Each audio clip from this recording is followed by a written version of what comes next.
Previously on Lost. Well, here we are. Previously on Lost. That's not you. A lot of people think it is. People think it is, but I like doing it anyway. Previously on Lost. It could be you. I wish it was me. It's actually Lloyd Braun. That's the secret. It's not a secret anymore. Well, it wasn't a secret before I said that. It's not a very good secret. I love this. Previously on Lost. Here in 1 minute, we are going to tell you everything we've done in the last 4 seasons of the show. Jack and Kate are angry at each other. He grows a big beard. There's a coffin. He's working for Ben. Who's in the coffin? John Locke's in the coffin. Oh, just spoil it before we see it, why don't you? There it is. There it is. There he is. Not looking too good right there, is he? All right, so I'm Damon Lindelof. I'm Darlton Because. And it's 8:15 and time for Morning Edition. And the premiere of Lost Season 5.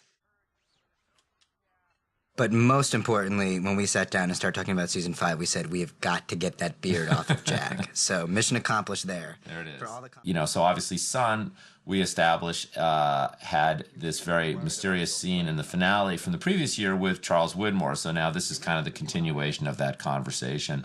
And the intention of this was really to establish that Sun is in a very different headspace than the other members of the Oceanic Six who've gotten off the island. She's very angry and upset because she actually blames her fellow Oceanic Six passengers for the demise, or her belief that her husband blew up on the freighter. Yeah, we're not sure who she's blaming at this point, but there's a clue right Jack, there. Could be Kate. She says that she wants to kill Ben, but could be Ben.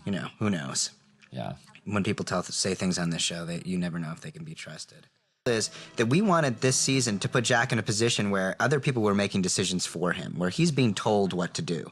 For literally 4 seasons of the show, Jack is pretty much telling everybody what to do. This season, if you really think about it, all the way up until the events of the finale when Faraday gets shot, up until that time, Jack just does what he's told. He doesn't really. In this episode, he's doing what Ben tells him to do. Later on, he does what Eloise Hawking tells him what to do.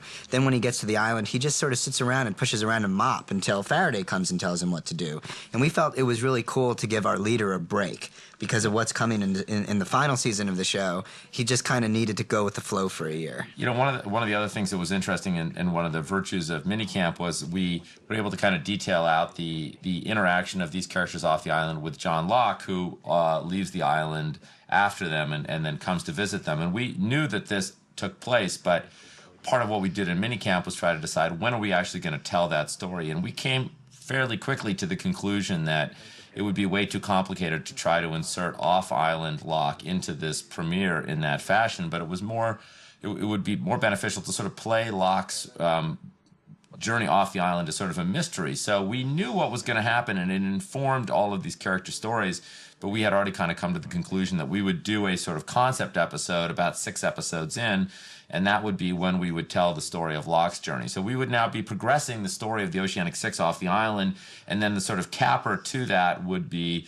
okay, here's the missing piece. Here's what happened when John Locke came to visit them. And we actually saw this concept episode as that's the perfect sort of demarcation to the end of the first suite of episodes of the show. So the first suite of episodes of Season 5, the island is skipping through time, and our characters were sort of establishing their circumstances and conditions off the island. Obviously, here we see that Sayid has a pretty extreme set of circumstances. He's caught up in, his life as an assassin and working for Benjamin Linus, and we see that he's a badass guy, and he's in a safe house, and he's got a gun hidden under a counter, and now he gets shot with a tranquilizer dart. I mean, this is like a play-by-play. Yeah. He's actually, I think, at this point, retired from working for Benjamin Linus. We later find out in the season that he quit working for Ben, that he went to Santo Domingo for a while building houses, but upon learning of Locke's death, he came and rescued Hurley. So now he's trying to rescue Hurley, and what's kind of cool about the scene is, even at the end of Season 5, we're still not entirely sure who those guys were working for. Were they working for Widmore? Were they working for Ben so that Sayid would be pushed back towards the island? Or were they working for a victim of, that Sayid had killed? Or are they in some way associated with this mysterious woman, Alana? And who's that guy taking the picture? I don't know, but that picture is going to create a lot of problems for Hurley. Exactly. There's Hurley with his gun. So so basically, we also thought that bonding Sayid and Hurley up was kind of a great combination. That in terms of off-island stories, that these two characters together would be kind of a fun pairing to sort of show their journey off the island. Even though Sayid is unconscious for the entire length of Hurley's episode until he wakes up in Jack's arms. A little Weekend at Bernie's kind of a thing. Exactly.